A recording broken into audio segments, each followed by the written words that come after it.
ಕನ್ನಡಿಗರು ಹೇಗಿದ್ದೀರಾ? ನಾನು ಚೆನ್ನಾಗಿದ್ದೀನಿ. ಟಿ ಸ್ವಾಮಿ ಯೂಟ್ಯೂಬ್ ಚಾನಲ್ ಸಬ್ಸ್ಕ್ರೈಬ್ ಮಾಡ್ಕೊಳ್ಳಿ. ನಮ್ಮನ್ನು ಸ್ವಲ್ಪ ಬೆಳೆಸಿ ಅಂತ ಕನ್ನಡಿಗರು ಕೇಳ್ಕೊಳ್ತಾ ಇವತ್ತು ವಿಡಿಯೋ ಪ್ರಾರಂಭ ಮಾಡ್ತಾ ಇದ್ದೀನಿ. ಏನಪ್ಪ ಅಂದರೆ ವಿಷಯ ಸಿನಿಮಾದ ಬಗ್ಗೆ ಮಾತಾಡ್ತಾ ಇದ್ದೀನಿ.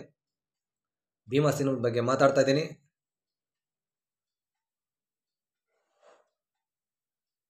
ದುನಿಯಾ ವಿಜಯ್ ನಾಯಕ ನಟರಾಗಿ ನಿರ್ದೇಶನ ಮಾಡಿರ್ತಕ್ಕಂಥ ದುನಿಯಾ ಸಿನಿಮಾದ ಬಗ್ಗೆ ಭೀಮಾ ಸಿನಿಮಾದ ಬಗ್ಗೆ ಮಾತಾಡ್ತಾ ಇದ್ದೀನಿ. ಈಗ ಆಲ್ರೆಡಿ ಟ್ರೈಲರ್ಗಳು ಇದೆಲ್ಲ ನೋಡ್ತಾ ಇದ್ದರೆ, ಈ ಟೀಸರ್ಗಳು ಸಾಂಗ್ಗಳೆಲ್ಲ ನೋಡ್ತಾ ಇದ್ದರೆ ಏನೋ ಒಂದು ಕಡೆ ಮಾಸ್ ಸಿನಿಮಾ ಆಗಿರ್ತಕ್ಕಂಥ ಭೀಮಾ ಸಿನಿಮಾ ಅದ್ಭುತ ಮೇಕಿಂಗನ್ನು ಹೊಂದಿದೆ ಅಂತ ಮೇಲ್ನೋಟಕ್ಕೆ ಕಾಣ್ತಾ ಇದೆ.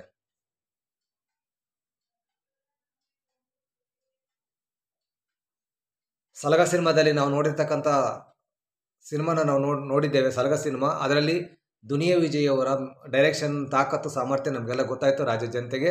ಅಲ್ಲಿ ಸಲಗನ ಒಂದು ಡಿಫ್ರೆಂಟ್ ಆ್ಯಂಗಲಲ್ಲೇ ತೆಗೆದುಕೊಬಂದರು. ಅದನ್ನು ಒಂದು ಮಾಸ್ ಮೂವಿನಾಗಿ ಡಿಫ್ರೆಂಟಾಗಿ ತೋರಿಸಿದ್ರು. ತುಂಬ ಡಿಫ್ರೆಂಟ್ ಡೈರೆಕ್ಷನ್ ಅದರಲ್ಲಿ ನೋಡಿದ್ವಿ ದುನಿಯಾ ವಿಜಯ್ ಅವ್ರದ್ದು.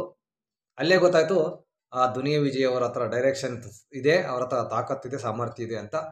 ಆ ಸಿನಿಮಾದಲ್ಲಿ ಕೆಲವೊಂದು ಹಾಡುಗಳು ರೌಡಿಸಮ್ಗೆ ಸಂಬಂಧಪಟ್ಟಿರ್ತಕ್ಕಂಥ, ಅಂಡರ್ವರ್ಲ್ಡ್ಗೆ ಸಂಬಂಧಪಟ್ಟಿರ್ತಕ್ಕಂಥ ಒಂದು ಮೂವಿನ ಡೈರೆಕ್ಷನ್ ಮಾಡಬೇಕಂದ್ರೆ ಅದನ್ನು ಭಾಳ ಟ್ಯಾಲೆಂಟ್ ಇರಬೇಕಾಗುತ್ತೆ.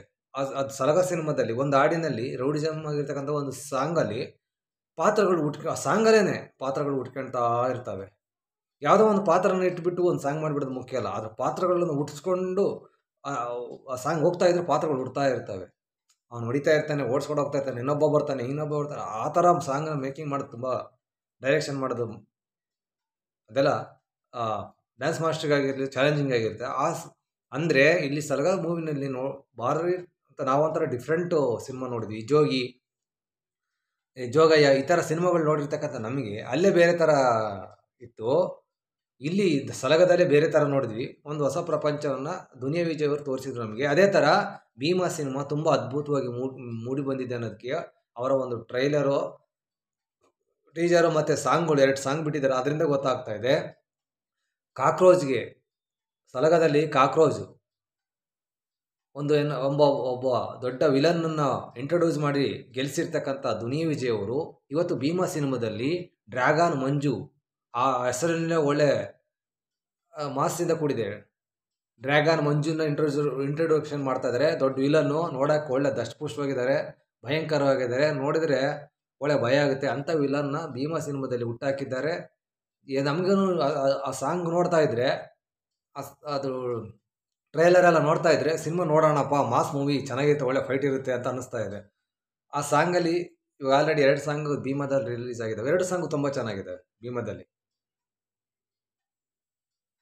ಆ ಫಸ್ಟ್ ಸಾಂಗ್ ಏನು ಮೊದಲನೇ ಸಾಂಗ್ ಬಿಡುಗಡೆ ಮಾಡಿದ್ರಲ್ಲ, ಆ ಸಾಂಗಿಗೆ ನಾನು 3 ರೀಲ್ಸ್ ಮಾಡಿದ್ದೇನೆ. ಫೇಸ್ಬುಕ್, ಇನ್ಸ್ಟಾಗ್ರಾಮ್, ಯೂಟ್ಯೂಬಲ್ಲಿ ಬಿಟ್ಟಿದ್ದೀನಿ. ಈಗ 2ನೇ ಸಾಂಗಿಗೆ ನಾನು ರೀಲ್ಸ್ ಮಾಡ್ತೀನಿ. ಇವತ್ತೇ ಮಾಡ್ತೀನಿ ಒಂದು ಸಾಂಗಿಗೆ. ಅಂದರೆ ನಮ್ಗೆ ಯಾವ ಥರ ಸಿನಿಮಾಗಳ ಸಾಂಗ್ಗಳು ಬಂದಾಗ ನಾವು ಫಸ್ಟ್ ರೀಲ್ಸ್ ಮಾಡೋಣ ಅನಿಸ್ಬಿಡುತ್ತೆ.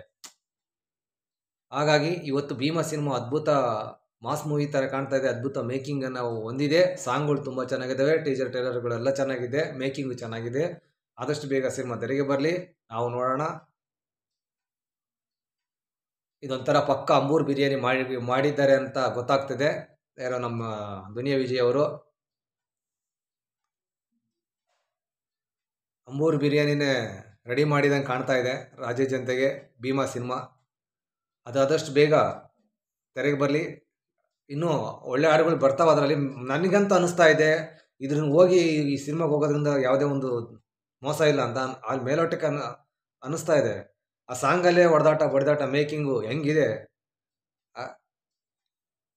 ಅಂತ ಅನ್ನಿಸ್ತಾ ಇದೆ. ಒಳ್ಳೆಯದಾಗಲಿ, ಆಲ್ ದಿ ಬೆಸ್ಟ್. ಆದಷ್ಟು ಬೇಗ ತೆರೆಗೆ ಬರಲಿ, ದಿನಸ್ಥಾನ ಕಾಣಲಿ, ನಾವು ಹೋಗಿ ನೋಡ್ತೇವೆ ಅಂತ ಹೇಳ್ತಾ ಟಿ ಸ್ವಾಮಿ ಯೂಟ್ಯೂಬ್ ಚಾನಲ್ ಸಬ್ಸ್ಕ್ರೈಬ್ ಮಾಡ್ಕೊಳ್ಳಿ. ನಮ್ಮನ್ನು ಸ್ವಲ್ಪ ಬೆಳೆಸಿ ಅಂತ ಕನ್ನಡದಲ್ಲಿ ಕೇಳ್ಕೊಳ್ತಾ ಈ ವಿಡಿಯೋನ ಮುಗಿಸ್ತೀನಿ. ನಮಸ್ಕಾರ.